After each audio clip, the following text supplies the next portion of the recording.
ఇండియాలో గన్స్ వాడడం కానీ, కత్తులు వాడడం కానీ, మారణాయుధాలు వాడడం కానీ నిషేధం. లీగల్ కాదది.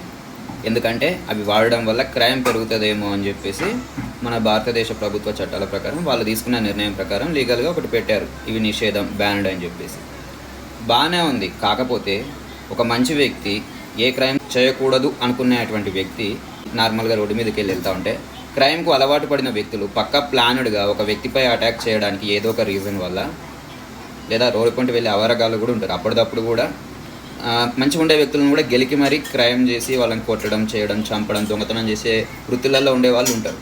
వాళ్ళు ప్లాన్డ్గా అటాక్ చేస్తే సెల్ఫ్ డిఫెన్స్ అనేది ఎలా చేసుకోవాలి?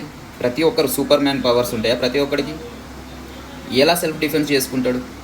100 మంది దోషులు తప్పించుకున్నా పర్లేదు, ఒక నిర్దోషికి శిక్ష పడద్దు అని చెప్పేసి న్యాయస్థానమే అంటది. మరి అలాంటప్పుడు ఇటువంటి సిచ్యువేషన్లలో ఏం చేయాలి సామాన్య ప్రజలు? అంటే ఒకడు క్రైమ్ చేయడానికి కత్తితో అటాక్ చేస్తే విపన్ తోటి వాడు ఆల్రెడీ కమిట్ అయి ఉంటాడు క్రైమ్ చేయడానికి. వీడు ఏం చేయాలి? బాధితుడు చచ్చిపోవడమేనా? వాడు కొడితే పడడమేనా? సెల్ఫ్ డిఫెన్స్ ఇటు చేసుకోలేడు కదా. సరైన సెల్ఫ్ డిఫెన్స్ సిస్టమ్ అనే ఒక వస్తువు కూడా క్యారీ చేయడానికి అనుమతి లేదు. ఈ సిస్టమే అసలు చెత్త. ప్రతి ఒక్కరికి సెల్ఫ్ డిఫెన్స్ కోసం గన్స్ ప్రొవైడ్ చేయడంలో తప్పు లేదు.